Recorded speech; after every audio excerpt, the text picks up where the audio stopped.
ಧ್ಯಾನಿಸಿಕೊಂಡು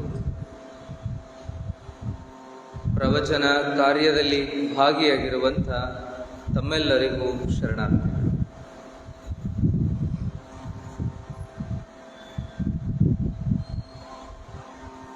ತಪ್ಪು ಒಪ್ಪುಗಳು ಮನುಷ್ಯನಿಂದ ಆಗುವಂತಹದ್ದು ಸಹಜ. ಆ ತಪ್ಪುಗಳನ್ನು ಗುರುತಿಸಿಕೊಂಡು ಮನುಷ್ಯ ಅಂದ ಮೇಲೆ ನಾಲ್ಕಾರು ತಪ್ಪುಗಳು ಆಗ್ತಾವಪ್ಪ, ನಾವೇನು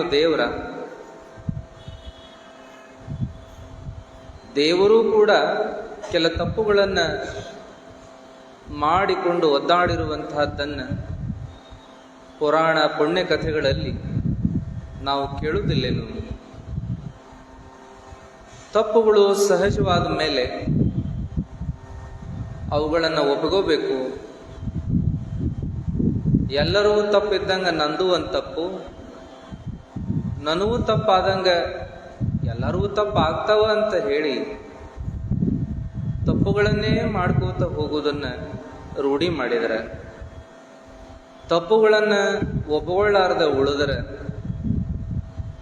ತಪ್ಪುಗಳನ್ನು ಗುರುತಿಸಿಕೊಳ್ಳಾರ್ದ ಉಳಿದರೆ, ಯಾರೋ ತಪ್ಪನ್ನು ಎತ್ತಿ ಹೇಳಿದರೂ ಕೂಡ ಒಪ್ಪಿಕೊಳ್ಳಾರ್ದ ಸುಧಾರಿಸಿಕೊಳ್ಳಾರ್ದ ತಾನು ಹೇಗಿದ್ದಾನೋ ಹಾಗೆ ಉಳಿದ ಅಂತಂದ್ರೆ ಆತನಿಂದ ಏನು ಪ್ರಯೋಜನ? ಆತನ ಜೀವನ ಆತನಿಗೂ ಪ್ರಯೋಜನ ಆಗುವುದಿಲ್ಲ, ಮತ್ಯಾರಿಗೂ ಕೂಡ ಆತ ಪ್ರಯೋಜನಕಾರಿಯಾಗಿ ಬಾಳೋದಿಲ್ಲ ಅನ್ನುವಂಥದ್ದು. ಹಾಗಾಗಿ ನಮ್ಮ ತಪ್ಪುಗಳ ಅರಿವು ನಮಗಾದ್ರೆ ನಾವು ಮನುಷ್ಯರು ಅಂತೇಳಿ, ಇನ್ನೊಬ್ಬರ ತಪ್ಪುಗಳೇ ನಮಗೆ ಕಾಣ್ತಾ ಹೋದವು ಅಂದ್ರೆ ನಾವು ಹೇಗಿದ್ದೀವಪ್ಪ ಅಂದ್ರೆ ಇನ್ನೊಬ್ಬರ ತಪ್ಪುಗಳನ್ನೇ ಗುರುತಿಸುವಂಥವ್ರು, ಹೇಳುವಂಥವ್ರು, ತಿದ್ದುವಂಥವ್ರು, ಆರೋಪಿಸುವಂಥವ್ರು, ಅಪರಾಧಿ ಸ್ಥಾನದಲ್ಲಿ ಇತರರ ನಿಲ್ಲಿಸುವಂಥವ್ರು. ಆದರೆ ನಮ್ಮ ತಪ್ಪುಗಳನ್ನು ನಾವು ಗುರುತಿಸಿಕೊಳ್ಳೋದು ಬಹಳ ಕಡಿಮೆ. ಅದು ಯಾರೋ ಕೆಲವರ ಮುಂದೆ ಒಪ್ಪಿಕೊಳ್ತೀವಿ, ಓ ಇಂಥದ್ದು ಹೀಗಾಗ್ಬಿಡ್ತು ಅಂತ. ಆದರೆ ಧಾರಾಳವಾಗಿ ಅದನ್ನು ನಾವು ಒಪ್ಪಿಕೊಳ್ಳೋದಾಗಲಿ, ಹೇಳಿದಾಗಲಾದರೂ ಅದನ್ನು ಒಪ್ಪಿಕೊಳ್ಳೋದಾಗಲಿ ನಾವು ಮಾಡೋದು ಬಹಳ ಕಡಿಮೆ ಇದೆ. ಅದಕ್ಕೆ ಬಸವಣ್ಣನವರು ಅಪವಾದ ಅನ್ನೋ ಹಾಗೆ ಒಂದು ಮಾತನ್ನು ಹೇಳ್ತಾರೆ ನೋಡ್ರಿ. ಎನ್ನ ತಪ್ಪುಗಳ ಅನಂತ ಕೋಟಿ, ನಿಮ್ಮ ಸೈರಣೆಗೆ ಲೆಕ್ಕವಿಲ್ಲಯ್ಯ ತಂದೆ. ನನ್ನ ತಪ್ಪುಗಳು ಒಂದಲ್ಲ, ಎರಡಲ್ಲ, ಮೂರಲ್ಲ, ನಾಲ್ಕಲ್ಲ, ನೂರಲ್ಲ, ಸಾವಿರಲ್ಲ, ಲಕ್ಷಲ್ಲ, ಕೋಟಿ ಅಷ್ಟನೂ ಅಲ್ಲ, ಅನಂತ ಕೋಟಿ ಅಂತಾರ. ಎನ್ನ ತಪ್ಪುಗಳು ಅನಂತ ಕೋಟಿ, ನಿಮ್ಮ ಸೈರಣೆಗೆ ಲೆಕ್ಕವಿಲ್ಲಯ್ಯ ತಂದೆ. ನಿನ್ನ ಕ್ಷಮೆಗೆ ಲೆಕ್ಕನೇ ಇಲ್ಲ ದೇವ್ರ.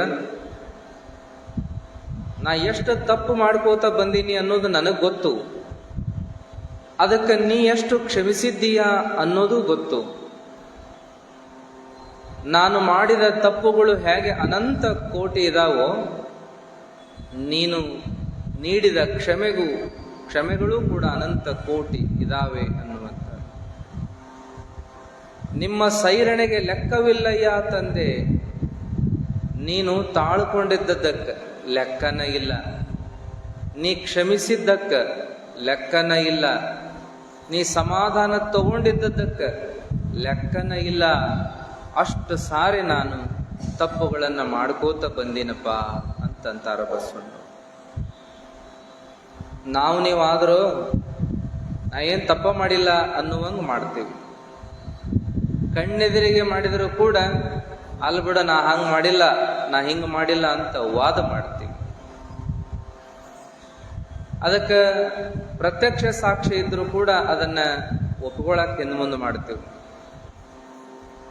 ಅಥವಾ ನಾವು ನಮ್ಮನ್ನು ಸಮಜಾಯಿಸ್ಕೊಳ್ತೀವಿ, ಅದು ಹಿಂಗಾಗಲಿಲ್ಲ, ಹಿಂಗ ಮಾಡಕ್ ಹೋಗಿ ಹಿಂಗ ಆತೆ ವಿನಃ ನನ್ನ ಉದ್ದೇಶ ಹಂಗ ಮಾಡ್ಬೇಕಂತ ಇರಲಿಲ್ಲ ಅಂತ ಸಮಜಾಯಿಸ್ಕೊಳ್ತೀವಿ. ಮುಂದೇನಪ್ಪ ಅಂದ್ರೆ ನಾ ಮಾಡಿದ್ರೆ ಅದನ್ನು ತಪ್ಪಲ್ಲ ಅನ್ಕೊಂಡು ಅಂಥದ್ದನ್ನೇ ಇನ್ನೊಬ್ರು ಮಾಡಿದಾಗ ನಾವು ಅದನ್ನು ಮಹಾ ತಪ್ಪು, ಘೋರ ತಪ್ಪು ಅನ್ನೋ ಹಾಗೆ ಬಾಯ್ ಮಾಡ್ತೀವಿ. ನಮ್ಮ ಕೈಯಿಂದಲೇ ಏನೋ ಒಂದು ವಸ್ತು ಕೆಳಗೆ ಬಿತ್ತಪ್ಪ ಅಂದ್ರೆ ನಾವೇನ್ ಮಾಡ್ತೀವಪ್ಪ ಅಂದ್ರೆ ಅವರಿವರನ್ನು ನೋಡಿ ಯಾರು ನೋಡಿಲ್ಲ ಅನ್ಕೊಡೋದನ್ನು ಖಾತ್ರಿ ಮಾಡಿಕೊಂಡು ಆ ವಸ್ತು ಬಿದ್ದದ್ದನ್ನು ಎತ್ತಿಡ್ತೀವಿ. ಒಡೆದಿತ್ತು ಅಂದ್ರೆ ಚೆಲ್ತೀವಿ, ಆಮೇಲೆ ಅದನ್ನ ನೆನಪು ತೆಗ್ಯಾಕೂ ಹೋಗಂಗಿಲ್ಲ. ಅದನ್ನ ಯಾರಾದರೂ ನೋಡಿದ್ರು ಅಂದ್ರೆ ಮನೆಯನ್ನವರು ನಾವೇನಂತೀವಿ ಅಂದ್ರೆ ಇದನ್ನೇ ಯಾಕೆ ಇಲ್ಲಿ ಇಡಾಕ್ ಹೋಗಿದ್ರಿ, ಇದನ್ನೇ ಯಾಕೆ ಹಿಂಗ್ ಮಾಡಾಕ್ ಹೋಗಿದ್ರಿ, ಅಲ್ಲ ಇಡೀರಿ ಕರೆಕ್ಟ್ ಜಾಗಕ್ಕೆ ಇಡಾಕ್ ಬರುದಿಲ್ಲ, ಬರೋಬ್ಬರಿ ಜಾಗಕ್ಕೆ ಇಡಾಕ್ ಬರುದಿಲ್ಲ, ಹಿಂಗ ಅಕ್ಕಾವ್ ನೋಡಿವು ಲುಕ್ಸಾನ್ ಆತು ಯಾರು ಕೊಡವು ಅಂತ ಇನ್ನೊಬ್ಬರ ಮೇಲೆ ಗದರ್ತೀವಿ. ನನ್ನ ಕೈ ತಾಗೆ ಬಿತ್ತಪ್ಪ, ನನ್ನಿಂದಲೇ ಇದು ಒಡೆದೋಯ್ತಪ್ಪ, ನನ್ನಿಂದಲೇ ಇದು ಹಾಳಾಯ್ತಪ್ಪ, ಅಯ್ಯೋ ನಾ ಎಷ್ಟು ಅವಸರ ಮಾಡಿದೆ, ನಾ ಎಷ್ಟು ಮರೆತೆ, ಕಣ್ಣೆದುರಿಗಿದ್ದದ್ದನ್ನು ಗಮನಿಸ್ಲಿಲ್ಲಲ್ಲ ಅಂತ ನಾವು ನಮ್ಮ ಬಗ್ಗೆ ಅನ್ಕೊಳ್ಳೋದೇ ಇಲ್ಲ. ಅದ ಇನ್ನೊಬ್ಬರ ಕೈಯಿಂದ ಅದು ಬಿದ್ದು ಹೋದಾಗ ಕಾಣುವುದಲ್ಲನು ಮುಂದೆ ಇದ್ರೂ ಅಟ್ಟೇನು ಅವಸರ ಇತ್ತು, ಎಲ್ಲಾನು ಸಮಾಧಾನಲೇ ಮಾಡಬೇಕು, ಹಿಂಗೆ ಮಾಡೋದ್ರಿಂದ ನುಕ್ಸಾನ್ ಆಕತಿ, ಹಾಳಾಕತಿ ಅನ್ನೋದರ ಬೇಕಲ್ಲ ಒಂದಿಟ್ಟು ಅಂತ ಬೇದಾಡಕ್ಕೆ ಶುರು ಮಾಡ್ತೀವಿ. ನಮ್ಮ ವಿಷಯಕ್ಕೆ ಬಂದಾಗ ಒಂದು ರೀತಿ, ಇನ್ನೊಬ್ಬರ ವಿಷಯಕ್ಕೆ ಬಂದಾಗ ಮತ್ತೊಂದು ರೀತಿಯಲ್ಲಿ ನಾವು ವ್ಯವಹಾರ ಮಾಡ್ತೀವಿ, ಮಾತಾಡ್ತೀವಿ. ಆದ್ರೆ ಶರಣರು ಹಂಗಲ್ಲ, ಯಾರೋ ನೋಡದಿರ್ಲಿ ತಮ್ಮ ತಪ್ಪುಗಳನ್ನ ಧಾರಾಳವಾಗಿ ಒಪ್ಪಿಕೊಳ್ಳುವಂಥ ವಿಚಾರಕ್ಕೆ ಬರ್ತಿದ್ರು. ಅಥವಾ ತಮ್ಮ ತಪ್ಪು ಇರದೇ ಇದ್ರು ಕೂಡ ಇನ್ನೊಬ್ಬರ ತಪ್ಪುಗಳನ್ನು ನೋಡಿಯೂ ತಮಗ ತಾವು ಹೇಳ್ಕೊಂತಿದ್ರು, ಇಂಥ ತಪ್ಪು ಮಾಡಬಾರ್ದಪ್ಪ, ಹಿಂಗ ಆಗ್ಬಾರ್ದು ತಪ್ಪು ಅಂತ ತಮಗ ಹೇಳ್ಕೊಳ್ಳುವಂತಹದ್ದು ಕೂಡ. ಇನ್ನೊಬ್ಬರ ತಪ್ಪುಗಳನ್ನ ತಮ್ಮ ಮೇಲೆ ಆರೋಪ ಮಾಡಿಕೊಂಡು ಹೇಳಿರ್ತಕ್ಕಂಥ ಮಾತುಗಳದಾವ. ಎನ್ನ ಚಿತ್ತ ಅತ್ತಿಯ ಹಣ್ಣು ನೋಡಯ್ಯ, ವಿಚಾರಿಸಿದಡೇನೂ ಹುರುಳಿಲ್ಲವಯ್ಯ ಅನ್ಬೇಕಾದ್ರೆ, ಹಾಗಾರ ನಮ್ಮ ನಿಮ್ಮ ಚಿತ್ತಗಳು ಬರೋಬ್ಬರಿ ಅದಾವೇನು? ಬಸವಣ್ಣವ್ರ ಚಿತ್ತ ಹಂಗಾರ ಹತ್ತಿ ಹಣ್ಣಿನ ಗತಿ ಆಗ್ಬಿಟ್ಟಿತ್ತೇನು? ಹಂಗೇನು ಇಲ್ಲ. ಜಗದ ತಪ್ಪುಗಳನ್ನ ತಮ್ಮ ಮೇಲೆ ಆರೋಪಿಸಿಕೊಂಡು ಹೇಳುವಂಥ, ಇದಕ್ಕೆ ನಿನ್ನ ಕ್ಷಮೆ ಇರಲಿ ಅಂತ ಬೇಡುವಂಥ, ನಿಮ್ಮ ಪಾದವೇ ಗತಿ ಅನ್ನುವಂತಹ ಮಾತುಗಳನ್ನ ಬಸವಣ್ಣವರು ಹೇಳ್ತಾರ. ಎನ್ನ ತಪ್ಪುಗಳನಂತ ಕೋಟಿ, ನಿಮ್ಮ ಸೈರಣೆಗೆ ಲೆಕ್ಕವಿಲ್ಲಯ್ಯ ತಂದೆ, ಇನ್ನು ತಪ್ಪಿದೆನಾದಡೆ ನಿಮ್ಮ ಪಾದವೇ ಗತಿ ಕೂಡಲ ಸಂಗಮ ದೇವ. ನಾ ಎಷ್ಟು ತಪ್ಪು ಮಾಡ್ಕೋತ ಬಂದಿನಿ, ನೀ ಎಷ್ಟು ಅದನ್ನ ಸಹಿಸ್ಕೋತ ಬಂದಿದಿ, ಕ್ಷಮಿಸ್ಕೋತ ಬಂದಿದಿ, ಇದಕ್ಕೆ ಲೆಕ್ಕ ಇಲ್ಲ ದೇವರು. ನಾನು ಇನ್ನೂ ತಪ್ಪಿದೆ ಅಂತಂದ್ರೆ ನಿನ್ನ ಪಾದದೊಳಗೆ ನನ್ನನ್ನು ಐಕ್ಯ ಮಾಡಿಕೊಂಬಿಡು. ನಿಮ್ಮ ಪಾದಾನ ಗತಿ ನನಗೆ, ನಿನ್ನ ವಿನಃ ನನ್ನನ್ನು ಕ್ಷಮಿಸೋರು ಯಾರಿಲ್ಲ, ನಿನ್ನ ವಿನಃ ನನ್ನನ್ನು ಸೈರಿಸೋರು ಯಾರಿಲ್ಲ. ಪದೇ ಪದೇ ನೀ ಕ್ಷಮಿಸೋದು, ನಾ ಇಂಥ ತಪ್ಪುಗಳನ್ನು ಮಾಡೋದು ಬೇಡವೇ ಬೇಡ, ನಿನ್ನ ಪಾದದೊಳಗೆ ಅಡಗಿಸ್ಕೊಂಡ್ಬಿಡು, ಐಕ್ಯ ಮಾಡ್ಕೊಂಬಿಡು ಅನ್ನುವಂತಹ ವಿಚಾರವನ್ನು ಬಸವಣ್ಣವರು ವ್ಯಕ್ತಪಡಿಸ್ತಾರ. ನಾವು ಕೂಡ ಇಲ್ಲಿ ತಿಳ್ಕೋಬೇಕೇನಪ್ಪಾ ಅಂದ್ರೆ, ಲೋಕದ ಡೊಂಕನ್ನ ತಿದ್ದುವ ಬದಲಾಗಿ ನಮ್ಮ ಡೊಂಕುಗಳನ್ನ, ನಮ್ಮ ತಪ್ಪುಗಳನ್ನ ತಿದ್ದಿಕೋತ ಸುಧಾರಿಸ್ಕೋತ ಹೋಗುವುದೇ ಬಹಳ ಮುಖ್ಯ. ಅದನ್ನ ಸಾಧನೆ ಅಂತ ಕರೆಯುವಂತಹದ್ದು. ಯಾರೋ ಒಬ್ಬ ಕಲಾವಿದ ಒಂದು ಕಲ್ಲನ್ನ ತಗೊಂಡು ಸುಂದರವಾದ ಮೂರ್ತಿ ಮಾಡಿದ್ನಂತೆ. ಅದು ಅಲ್ಲಿಲ್ಲೇ ಬಿದ್ದ ಕಲ್ಲಲ್ರಿ, ಅದು ಯಾರ್ದೋ ಒಬ್ಬರ ಮನೆ ಅಂಗಳದೊಳಗೆ ಬಿದ್ದಂತಹ ಕಲ್ಲಂತ್ರಿ. ಆ ಕಲ್ಲನ್ನ ಅವರಿಗೆ ಬೇಡಿ ಪಡ್ಕೊಂಡ. ಈ ಕಲ್ಲು ನನಗೆ ಭಾಳ ಹಿಡಿಸ್ಯದ, ಮೂರ್ತಿ ಮಾಡಕ್ ಭಾಳ ಯೋಗ್ಯ ಅನ್ಸೋ ಕಲ್ಲದ, ಇದು ನನಗೆ ಕೊಡ್ತೀರೇನು ಅಂತ ಕೇಳೋ ಬೇಡೋ ಅಂತ ಕೇಳಿದ. ಅವ್ರಂದ್ರು, ಅಯ್ಯೋ ಎಂಥದ್ದು ಕೇಳ್ತೀಯಪ್ಪ, ಬೆಳ್ಳೆಲ್ಲ ಬಂಗಾರ ಅಲ್ಲ, ರೊಕ್ಕ ಅಲ್ಲ, ರೂಪಾಯಿ ಅಲ್ಲ ತಾನಂತದ್ರೊಳಗೆ. ಸುಂದರವಾದ ದೇವರ ಮೂರ್ತಿಯನ್ನ ಕೆತ್ತಿದ ಆ ಮನುಷ್ಯ ಅದನ್ನ ಪ್ರದರ್ಶನಕ್ಕಿಟ್ಟ. ಊರವರೆಲ್ಲರೂ ನೋಡ್ಲಿ ಅಂತ ತನ್ನ ಮನೆ ಮುಂದೆ ಕಟ್ಟಿ ಮೇಲೆ ಇಟ್ಟ ಒಂದು ಚಲೋ ಹಾಸಿಗೆ ಹಾಸಿ. ಹೋಗಿ ಬರೋರೆಲ್ಲ ನೋಡೋರು, ಮೆಚ್ಚವರು, ಮತ್ತೊಬ್ಬ 4 ಮಂದಿ ಹೇಳೋರು, ಅವರೆಲ್ಲ ಬರೋರು. ಹಿಂಗೆಲ್ಲ ಆದಾಗ ಯಾರ ಮನೆ ಅಂಗಳದೊಳಗ ಕಲ್ಲು ಬಿದ್ದಿತ್ತೋ ಅವರೂ ಬಂದ್ರು. ಆತ್ಮೀಯರೊಡನೆ ಅವರೂ ಬಂದು ನೋಡಿದ್ರು. ಏನ್ ಅದ್ಭುತ, ಏನ್ ಚಂದ ಯಪ್ಪ, ದೇವರ ಎದ್ದು ಬರೋಂಗಾಗೈತಿ ನೋಡು. ಎಷ್ಟು ಚಂದ ಕೆತ್ಯಾರ ಅಂದ್ರ ಮುಟ್ಟಿದ್ರ ದೇವ್ರ ಕಣ್ಣು ತೆಗಿತಾನೆ ನನ್ನಂಗಾಗೈತಿ ನೋಡು ಮೂರ್ತಿ. ಮುಟ್ಟಿದ್ರ ಏನಪ್ಪಾ ಅಂದ್ರೆ ಜೀವಂತ ದೇವರನ್ನ ಮುಟ್ತೀವೇನೋ ಅನ್ಸ್ತನ್ ನೋಡು. ಏನ ಅಂದ, ಏನು ಚಂದ, ಏನು ಕಲೆ, ಏನು ಅದ್ಭುತ ಅಂತ ಹೊಗಳಾಕತ್ತ. ಅಲ್ಲಪ್ಪ, ಇದು ಕಲ್ಲರ ಎಲ್ಲಿದು, ಎಂಥದಿದು, ಕೆತ್ತಿದವರ ಯಾರು, ಎಷ್ಟು ದಿವ್ಸ ತಗೊಂಡ್ರು, ಎಷ್ಟು ಅದ್ಭುತ ಆಗೈತಿದು, ಅವ ಎಷ್ಟು ಶಾಣೆ ಇರಬೇಕು ಕೆತ್ತಿದವ, ಎಂಥ ಅದ್ಭುತ ಕಲಾ ಅವಂದು ಅಂತ ಮೆಚ್ಚಿಕೊಳ್ಳುವಾಗ ಅವ ವಿನಮ್ರತೆಯಿಂದ, ಯಪ್ಪ ನಾನ ರೀ ಯಪ್ಪ, ಕೆತ್ತದವ ನಾನ ಖರೆ, ಆದ್ರೆ ಕಲ್ಲು ನಿಮ್ಮ ಮನಿ ಅಂಗಳದಂದದು ಅಂತ ಅನ್ನಂತ. ನಿಮ್ಮ ಮನಿ ಅಂಗಳದಾಗಿದ್ದ ಕಲ್ರಿ ಅದು, ಹಿಂಗಾಗೈತ್ ನೋಡ್ರಿ ಅಂದ. ಇನ್ನೂ ಅಭಿಮಾನ ಬಂತವ್ರಿ. ಯಪ್ಪ, ನಮ್ಮ ಮನಿ ಮುಂದೆ ಬಿದ್ದ ಕಲ್ಲ ನೀ ಕೇಳಿ ತಗೊಂಬಂದಲ್ಲ, ಅದಕ್ಕಲ್ಲ. ಹೌದ್ರಿ, ಖರೇನ ಅದಕ್ಕಲ್ಲು ಅಂತ. ಬಿಡಪ್ಪ, ಆ ಕಲ್ಲು ಎದಕ್ಕೂ ಉಪಯೋಗ ಇಲ್ಲದಂತದ್ದಿತ್ತು. ಕಾಡಗಲ್ ಬಿದ್ದಂಗೆ ಬಿದ್ದಿತ್ತು. 8 ದಿವ್ಸ ಬಿದ್ದಿತ್ತೆ ನಮ್ಮ ಮನಿ ಅಂಗಳದಾಗ. ನಾವು ಅದನ್ನ ತೆಗೆದಿಡ್ಬೇಕು, ಎತ್ತಿ ಬಾಜು ಇಡಬೇಕು, ಎಲ್ಲರೂ ಒಗಿಬೇಕು. ಇದೇನ್ ನಡುಗುಡ್ಡಾಕ್ ಕುಂತತಿ, ಮುಂದಾಕ್ ಕುಂತತಿ ಅಂತಿದ್ವಿ ನಾವು. ಅದನ್ನ ನೀ ಕೇಳಿದಗಳೇನ ನಮಗ್ ಭಾಳ ಚಲೋ ಆತು, ಅಂಗಳ ಸ್ವಚ್ಛ ಆತು ಹೋಗತ್ಲಾಗ ಅಂತೇಳಿ ಬೇಕಾಬಿಟ್ಟಿ ಒಯ್ದು ಬಿಡಪ್ಪ ಎಂದು ನಾವು. ಉಪಯೋಗ ಇಲ್ಲದ ಬೇಡಾಕತ್ತಾನ, ಏನ್ ಮಾಡೋದು ತಗೊಂಡು ಹೋಗ್ಲಿ ಬಿಡ ಅಂತೇಳಿ ಹಿಂಗ ಕೊಟ್ಟಿದ್ವಿ ನಾವು. ಇಷ್ಟು ಚಂದ ಮೂರ್ತಿ ಆಗೈತೆ ಅದ್ರಾಗ. ಅಯ್ಯಪ್ಪ ಅಂತ ಅವ ಮಾಲಕಂದ. ಅವಾಗ ಇವ ಅಂದ, ನೋಡ್ರಿ ಇಲ್ಲೇ ನಿಮ್ ಕಣ್ ಮುಂದದಲ್ಲ, ಹಿಂಗಾಗ್ಯದ ಅಂದಾಗ ಆತನ ಭುಜ ಹಿಡಿದು ಅಳಗಾಡಿಸಿ ತಬ್ಬಿಕೊಂಡೊಮ್ಮೆ, ಎಷ್ಟು ಸುಂದರ ಮೂರ್ತಿ ಮಾಡಿಯೋ, ಎಂಥ ಅದ್ಭುತ ಕಲಾ ಆಯ್ತು ನಿನಗ. ದೇವ್ರ ಬಿಡಪ್ಪ ನೀನ್, ದೇವ್ರ ಕಾಡ್ಗಲ್ಲಿದ್ದದ್ದನ್ನ ಹಿಂಗ ನೋಡಿದ್ರ ಮನುಷ್ಯನ ಕುಂತಂಗ, ಮುಟ್ಟಾಕ್ ಹೋದ್ರೆ ಎಲ್ಲಿ ಜೀವಂತ ಮೂರ್ತಿ ಐತೋ, ಕಣ್ಣ ತೆಗಿತೈತೋ ಅನ್ನುವಂಗ ಕೆತ್ತಿಯಲ್ಲ.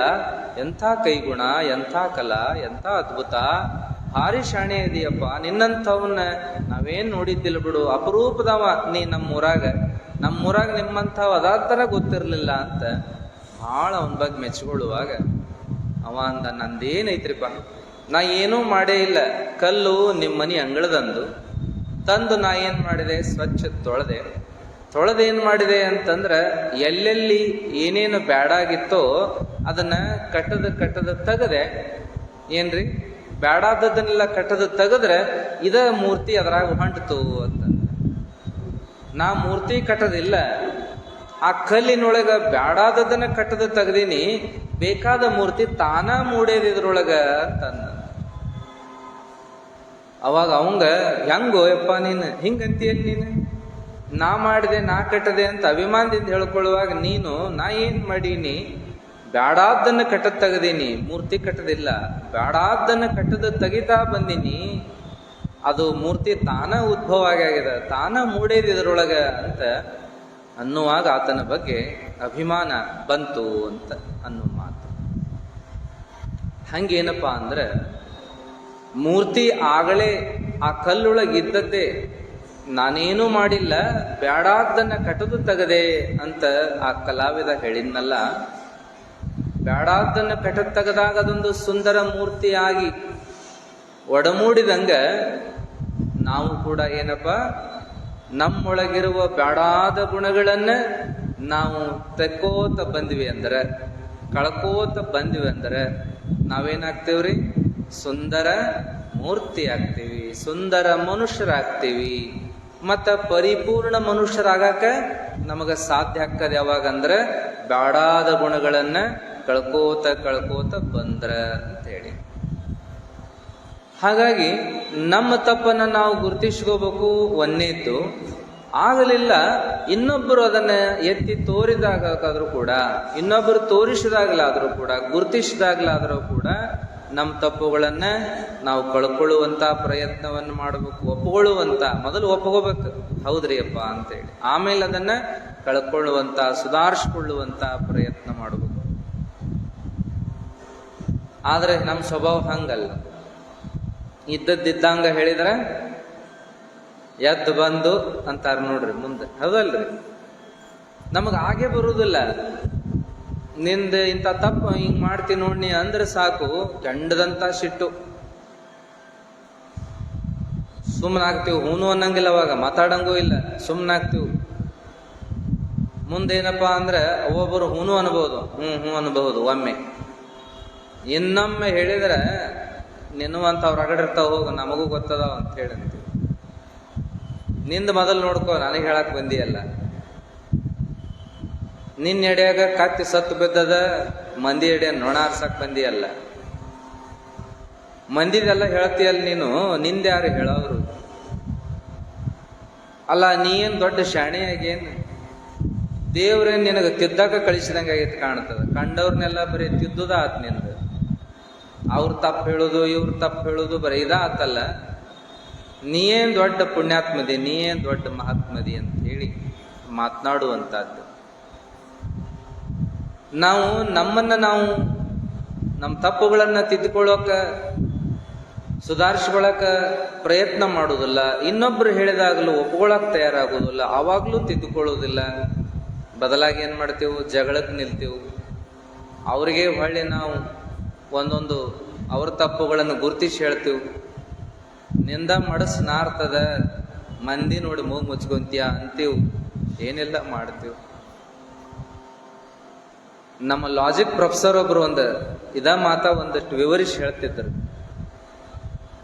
ಏನಪ್ಪಾ ಅಂದ್ರೆ, ಮೊದಲನೇವರು ನಿನ್ನ ಎಡೆಯಾಗ ಕತ್ತಿ ಸತ್ ಬಿದ್ದದ, ಮಂದಿ ಎಡೆಯ ನೊಣ ಆರಿಸ್ತೀಯ ಹೋಗೋ ಅಂತ ಮೊದಲಿನವ್ರು ಅಂತಿದ್ರಂತ.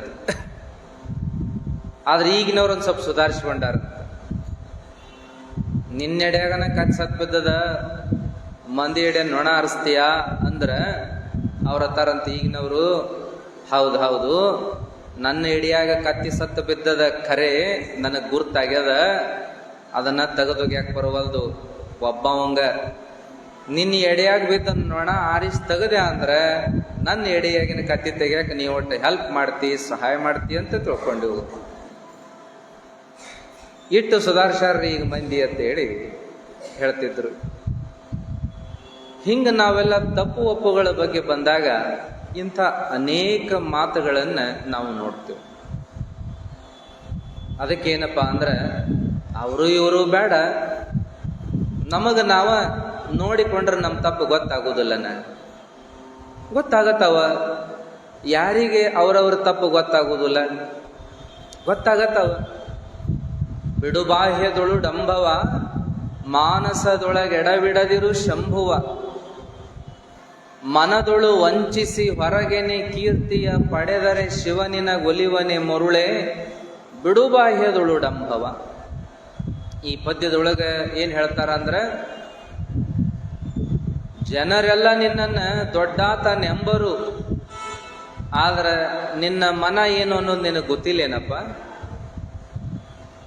ಜನರು ನಿನ್ನನ್ನು ಬಹಳ ದೊಡ್ಡವಂತೇಳಿ ಕೈಲಾಸಕ್ಕೆ ಒಯ್ತಾರೇನಪ್ಪ? ಒಯ್ವರೇ?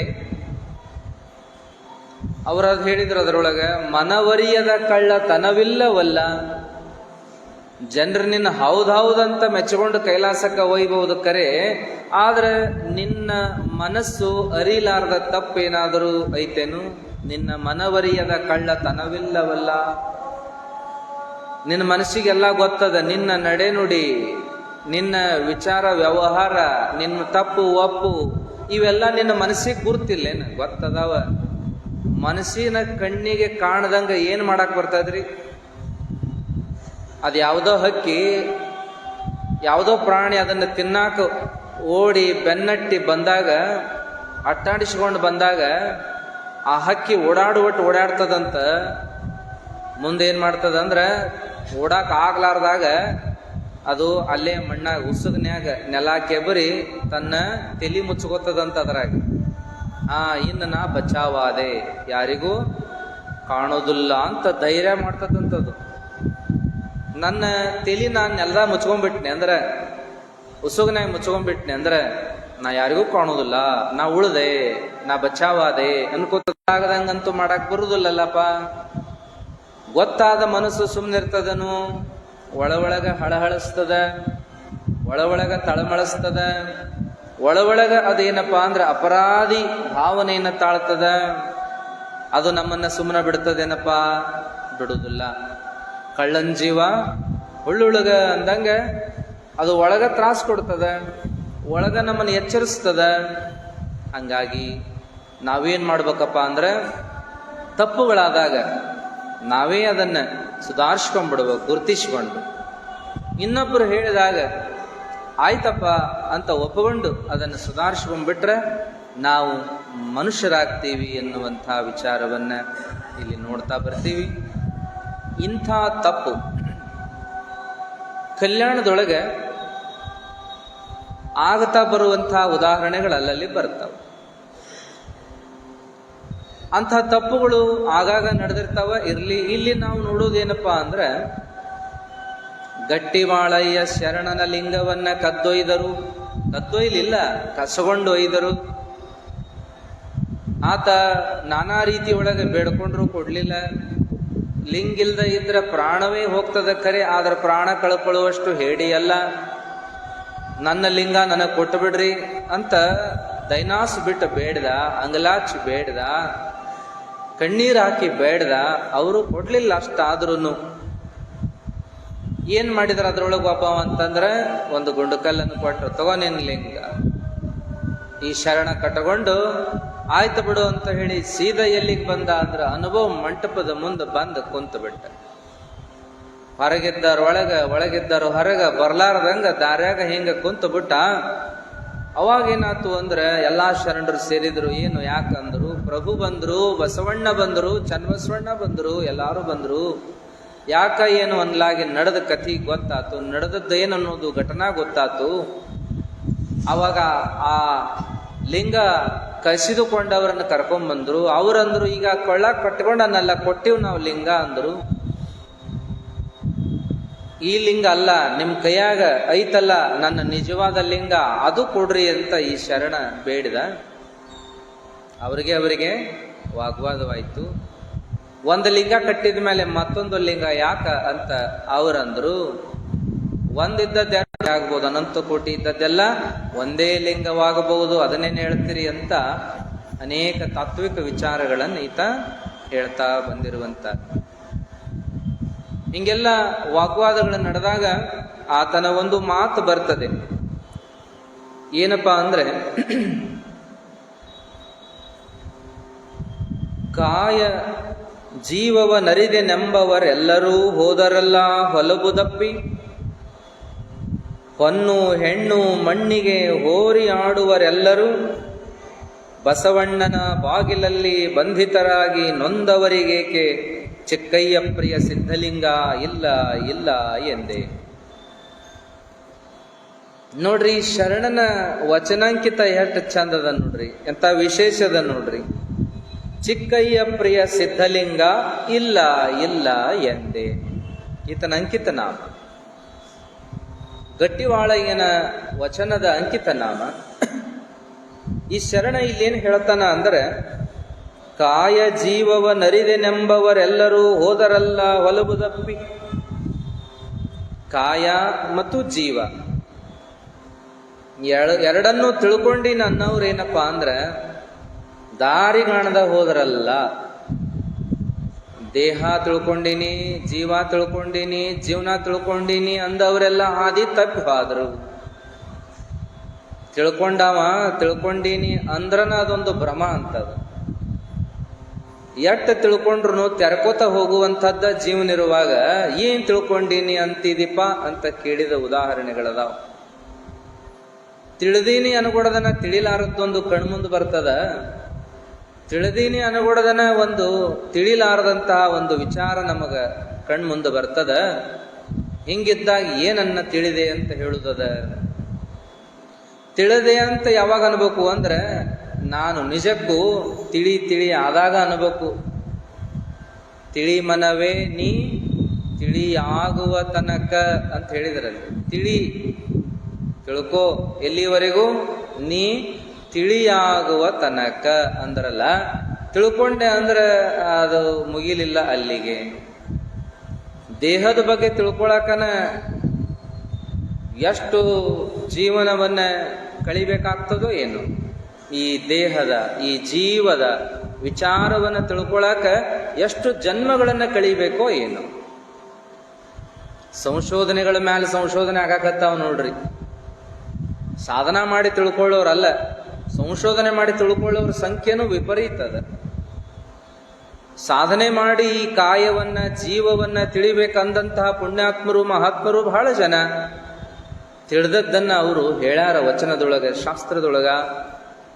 ಇನ್ನ ವಿಜ್ಞಾನಿಗಳು ಕೂಡ ಏನ್ ಮಾಡಿದ್ರು, ಭೌತಿಕವಾಗಿ ಸಂಶೋಧನಾತ್ಮಕವಾಗಿ ಈ ದೇಹದ ಬಗ್ಗೆ ಜೀವದ ಬಗ್ಗೆ ತಿಳ್ಕೋತ ಹೊಂಟಾರ. ಖರೆ ಇನ್ನೂ ಮುಗುದಿಲ್ಲ. ಇದು ಇನ್ನ ಪೂರ್ಣ ಆತ್ ನೋಡ್ರಿ. ಇದನ್ನ ಕಂಪ್ಲೀಟ್ ಆತ್. ಶರೀರದ ಬಗ್ಗೆ ಪೂರಾ ಸಂಶೋಧನೆಗಳು ಮುಗದಂಗಾದವು ಅಂತ ಹೇಳೇ ಇಲ್ಲ ಇನ್ನೂ ತನಕ. ಹಾಗೆ ಸಂಶೋಧನೆಗಳು ನಡೀತಾನೇ ಇದಾವ ಅನ್ನುವಂಥದ್ದನ್ನ ನಾವು ಕೇಳ್ತೀವಿ, ಆಮೇಲೆ ನೋಡ್ತೀವಿ. ಹಾಗೆ ಹೊಸ ಸಂಶೋಧನೆ ನಡೀತಾನೇ ಇದಾವ. ಎಷ್ಟು ಅದ್ಭುತ ಶರೀರ ಅಂತಂದ್ರೆ ಇದನ್ನ ಇನ್ನು ತಿಳ್ಕೊಂಡು ಮುಗಿಸಾಕ ಆಗುವಲ್ದ. ಕಾಣುವ ಶರೀರವನ್ನ ತಿಳ್ಕೊಂಡು ಮುಗಿಸಾಕ ಆಗುವಲ್ದ. ಇನ್ನ ಜೀವ ಇನ್ನ ಜೀವನ ಇನ್ನ ನಮ್ಮ ಅನಂತ ಜನ್ಮವನ್ನ ತಿಳ್ಕೊಂಡು ಹೆಂಗ ಕಳ್ಕೊಳಕ ನಮಗ ಸಾಧ್ಯ ಆದೀತು. ಇರ್ಲಿ. ಕಾಯ ಜೀವವ ನರಿದೆನೆಂಬವರೆಲ್ಲರೂ ಹೋದರಲ್ಲ ಹೊಲಬುದಪ್ಪಿ. ತಿಳಿತು ಅಂದವರಿಗೆ ಏನೋ ಒಂದು ತಿಳಿದ ದಟ್ಟನ ಎಲ್ಲ ತಿಳಿತನ್ನಕ್ಕಾಗುದಿಲ್ಲ. ತಿಳಿತು ಅನ್ಕೊಂಡ್ರು ಅಂದ್ರ ತಿಳ್ಕೊಳ್ಳೋದನ್ನ ಬಿಟ್ಟು ಬಿಡ್ತಾರ, ಹಾದಿ ತಪ್ತಾರ. ತಿಳ್ಕೊಂಡೆ ನಾನು ಅಂದ್ರೆ ಸಾಕು, ಅಹಂಕಾರ ಬಂತು, ಹಾದಿ ತಪ್ತು. ನಾ ಇನ್ನು ತಿಳ್ಕೊಂಡ್ಬಿಟ್ನಿ ಎಲ್ಲ ಅಂತೂ ಅನ್ಕೊಂಡ ಹೊಸದನ್ನ ತಿಳ್ಕೊಳ್ಳೋ ಪ್ರಯತ್ನ ಆಗಲಿಲ್ಲ. ಏನು ತಿಳ್ಕೊಂಡ ಅದರಾಗ ನಾ ಜೀವನ ಕಳ್ಕೊಂಡ. ಹಂಗಾಗಿ ತಿಳಿದೆ ಅನ್ನೋರೆಲ್ಲ ಹಾದಿ ತಪ್ಪೆ ಹೋದ್ರಪ್ಪ. ಹೊನ್ನು ಹೆಣ್ಣು ಮಣ್ಣಿಗೆ ಹೋರಿಯಾಡುವರೆಲ್ಲರೂ. ತಿಳಿದೆ ಅನ್ನೋರು ಆ ತಿಳಿದಂಗೇನಾರ ಬದುಕಾಕತ್ತಾರೇನು ಅಂದ್ರೆ ಇಲ್ಲ. ತಿಳಿದೆ ಅನ್ನೋರು ಅವರು ತಿಳಿದ ಬದುಕಾಕತ್ತಾರಂತ ನಮಗೂ ನಿಮಗೂ ಅನ್ಸಾಕತ್ತದೇನು ಇಲ್ಲ. ಹೊನ್ನು ಹೆಣ್ಣು ಮಣ್ಣಿನ ಬಗ್ಗೆ ತಿಳಿದು ಕೂಡ ಮತ್ತದರ ವಶ ಆಕಾರ ಅಂದ್ರೆ ಏನ್ ಮಾಡೋದು?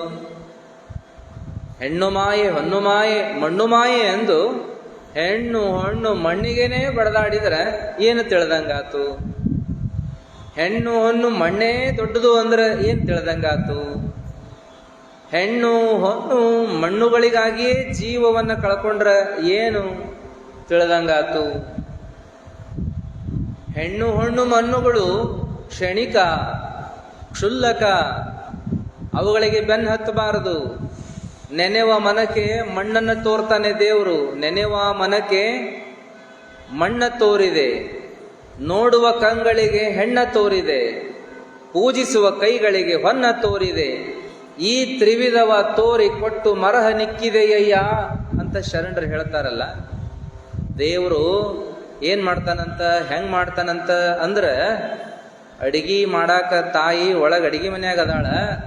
ಹಾಲು ಉಣಿಸಿ ಮಗುವನ್ನ ಅಲ್ಲೇ ಮಲಗಿಸಿ ಬಂದ್ರು ಅದು ಕಿರ್ಚಿ ಅಳಾಕಾಯ್ತು.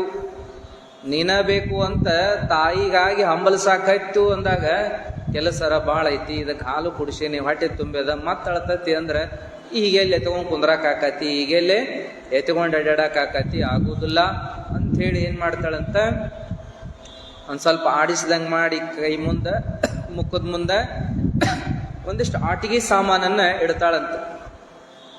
ಆಟಿಗೆ ಸಾಮಾನು ತಗೊಂಡು ಆಡ್ಕೋತ ಮೈ ಮರಿಲಿ, ಅದ್ರೊಳಗೆ ಮೈ ಮರಿಲಿ ಅಂತೇಳಿ ಆಟಿಗೆ ಸಾಮಾನನ್ನೇನು ಕೊಡ್ತಾಳಂತಲ್ಲ ತಾಯಿ. ಹಂಗ ದೇವ್ರೇನ್ ಮಾಡ್ತಾನಂತ, ನಾವು ದೇವರನ್ನ ಕುರಿತು ಧ್ಯಾನ ಜಪ ತಪಗಳನ್ನ ಮಾಡಕ್ ಹೋದ್ರೆ, ದೇವರಿಗಾಗಿ ಹಂಬಲಿಸಿದ್ರೆ, ಆವಾಗ ದೇವ್ರೇನ್ ಮಾಡ್ತಾನಂತ, ನಮ್ಮ ಮುಂದೆ ಇವನ್ನೆಲ್ಲ ಆಟಿಗೆ ಸಾಮಾನು ಇಡ್ತಾನಂತ. ನನಗೀಗ ಎತ್ಕೊಂಡ್ ಕುಂದ್ರಾಕ್ ಆಗೋದಲ್ಲ, ಅಡ್ಡಾಡಕ್ ಆಗೋದಲ್ಲ, ನಿನ್ನ ಮುಂದೆ ಕುಂದ್ರಾಕ ಆಗೋದಲ್ಲ ಅಂತೇಳಿ ನಮ್ಮನ್ನ ಮರಸಾಕ, ತನ್ನನ್ನು ಮರಸಾಕ ಏನ್ ಮಾಡ್ತಾನಂತ, ಹೆಣ್ಣು ಹೊನ್ನು ಮಣ್ಣು ಇಷ್ಟ ಅಲ್ರಿ, ಮತ್ತಿನ್ನೂ ಬಾಳ ಅದ. ಸುಮ್ಮನೆ ಇವು ಪ್ರಾಸ ಕೂಡ್ತಾವಂತ ಜೋಡಿಸ್ಯಾರ, ಹೆಣ್ಣು ಹೊನ್ನು ಮಣ್ಣು ಅಂತೇಳಿ. ಬರೀ ಹೆಣ್ಣಂದ್ರೆ ಹೆಣ್ಣಟ ಅಲ್ಲ, ಮತ್ತೆ ಗಂಡು ಅಂತ ತಗೋಬಹುದು. ಆಮೇಲೆ ಏನಪ್ಪಾ ಅಂದ್ರೆ ಹೊನ್ನಂದ್ರೆ ಹೊನ್ನಟ ಅಲ್ಲ, ಮತ್ ಹೊನ್ನಂದ್ರೆ ಬಂಗಾರಟ ಯಾಕ, ಬೆಳ್ಳಿ ಮತ್ ಇನ್ನು ಉಳಿದದ್ದೆಲ್ಲ ಇಟ್ಕೋಬಹುದು. ಮಣ್ಣು ಮಣ್ಣಟ ಯಾಕ, ಇನ್ನೆಲ್ಲ ಅಧಿಕಾರ ಅಂತಸ್ತು ಐಶ್ವರ್ಯ ಅವನ್ನೆಲ್ಲ ಇಟ್ಕೋಬಹುದು. ಸುಮ್ಮನೆ ಇವು ಪ್ರಾಸ್ ಅಂತ ಒಂದು 3 ಕೂಡ್ತಾವ, ಹೆಣ್ಣು ಹೊನ್ನು ಮಣ್ಣು ಅಂತಾರ್ರಿ. ಇವನ್ ನಮ್ಮ ಮುಂದಿಟ್ಟು ಏನ್ ಮಾಡ್ತಾನಂತ, ದೇವ್ರು ಮರಸ್ತಾನಂತ. ನನ್ ನೆನಸ್ಬೇಡ, ನನಗಾಗಿ ಅಳಬೇಡ, ನನ್ನ ಕಡೆ ಲಕ್ಷ್ಯ ಹಾಕಬೇಡ, ತಗೋ ಇವನ್ ಆಟಿಗೆ ಸಾಮಾನು ಆಟ ಆಡು, ಆನಂದವಾಗಿರು, ನಿನ್ನಟ್ಟಕ್ಕೆ ನೀರು ಅಂತ ಹೇಳಿ. ಹಂಗ ನಾವೇನೋ ತಿಳ್ಕೋಬೇಕು ಅಂತ ಹೊಂಟಿವಿ ಅಂದ್ರೆ, ತಿಳಿದಿವಿ ಅಂತ ಅನ್ನೋ ಭಾವಕ್ಕೆ ಬಂದ್ವಿ ಅಂದ್ರೆ, ದೇವ್ರೇನ್ ಮಾಡ್ತಾನಂತ, ಹೆಣ್ಣು ಹೊಣ್ಣು ಮಣ್ಣು ಮುಂದಿಟ್ಟು ನಮ್ಮನ್ನ ಮರಸಾಕ್ ನೋಡ್ತಾನಂತ. ಹೆಣ್ಣು ಹೊನ್ನು ಮಣ್ಣಿಗೆ ಹೋರಿ ಆಡುವರೆಲ್ಲರೂ ಅಂದ್ರೆ ಹೊರಾಡ್ತಾರ, ಜಗಳಾಡ್ತಾರ, ಯುದ್ಧ ಮಾಡ್ತಾರ. ಆಸೆಗಾಗಿ ಸತ್ತುದು ಕೋಟಿ, ಆಮಿಷಕ್ಕಾಗಿ ಸತ್ತುದು ಕೋಟಿ, ಹೆಣ್ಣಿಗಾಗಿ ಮಣ್ಣಿಗಾಗಿ ಹೊನ್ನಿಗಾಗಿ ಸತ್ತುದು ಕೋಟಿ.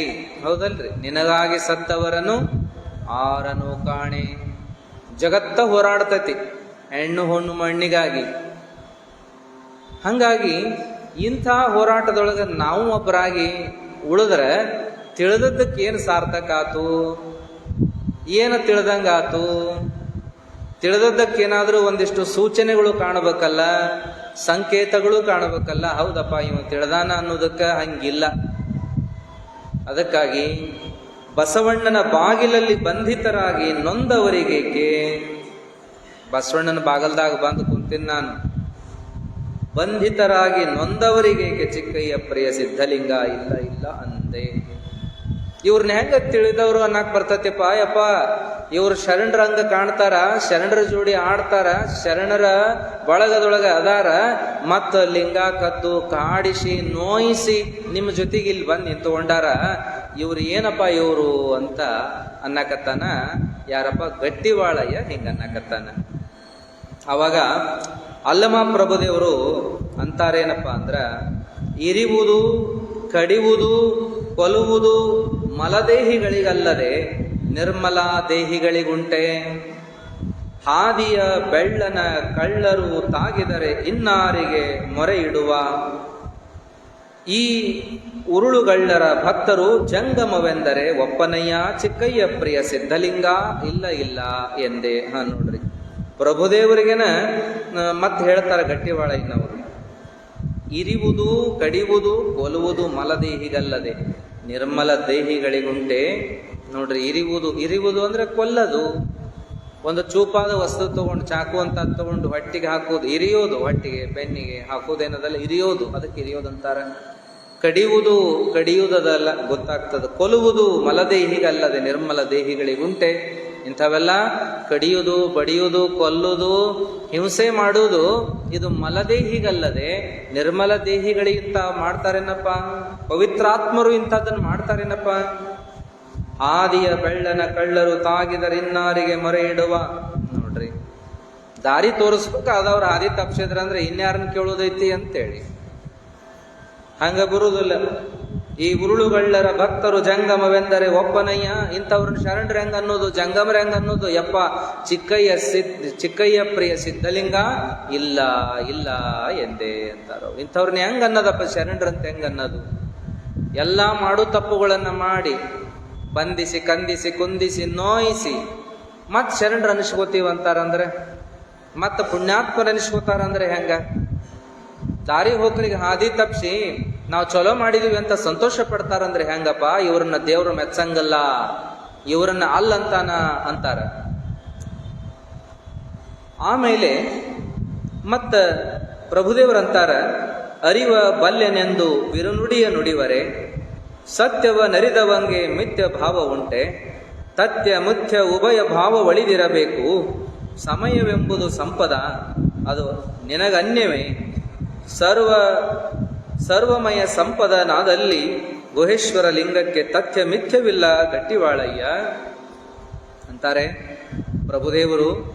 ಅರಿವ ಬಲ್ಲೆನೆಂದು ಬುರುನುಡಿಯ ನುಡಿವರೆ, ನೀ ತಿಳ್ಕೊಂಡಿಯಲ್ಲಪ್ಪ, ಅವರೆಲ್ಲ ತಪ್ಪು ಮಾಡ್ಯಾರ ಇಲ್ಲಂತಲ್ಲ, ಅವರಿವರ ತಪ್ಪುಗಳನ್ನ ನೋಡಿ ನಿನಗೆ ಗುರ್ತಾಗ್ಯದ, ನಿನಗವರು ಕಾಡ್ಯಾರ ನೋಯ್ಸ್ಯಾರ, ಮುಂದೆ ಅವರ ತಪ್ಪುಗಳನ್ನು ನೀನು ಹೇಳಾತಿದಿ ಬರೋಬ್ಬರಿ.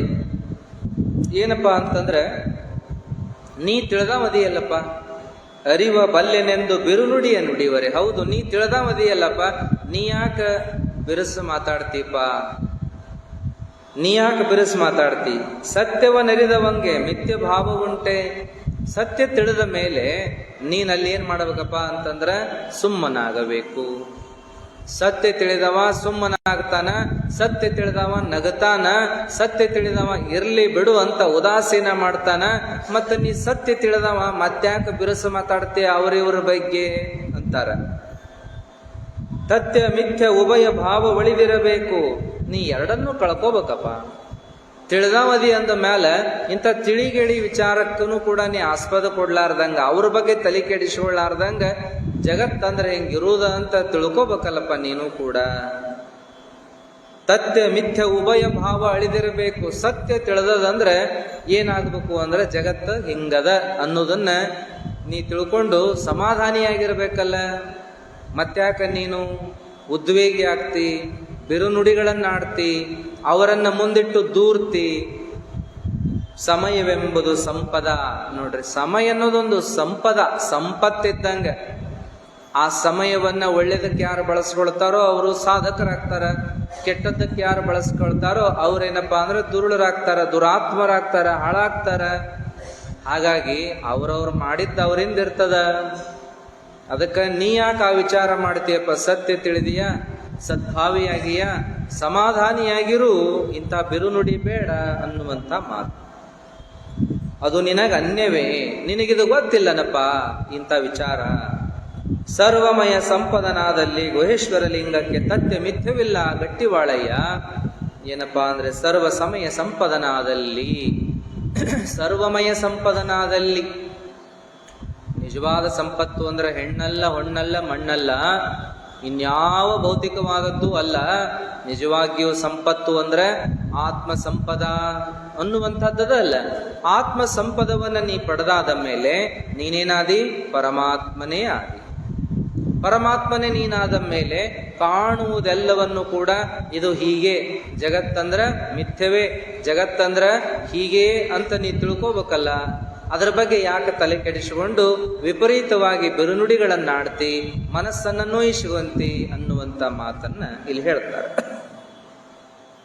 ಚಿನ್ನವ ಕೊಂಬಲ್ಲಿ ಅದರ ಬಣ್ಣವ ಕಂಡು, ಬಣ್ಣದ ವಾಸಿಯ ಕುರುಹಿಟ್ಟು, ಅದು ತನಗೆ ಚೆನ್ನಾದಡೆ ಕೊಂಬ ಅಲ್ಲದಡೊಲ್ಲ, ಇದಕ್ಕೆ ಗೆಲ್ಲ ಸೋಲಬೇಕೆ, ಚಿಕ್ಕಯ್ಯ ಪ್ರಿಯ ಸಿದ್ಧಲಿಂಗ ಇಲ್ಲ ಎಂತಿರ್ದೆನು ಅಂತ.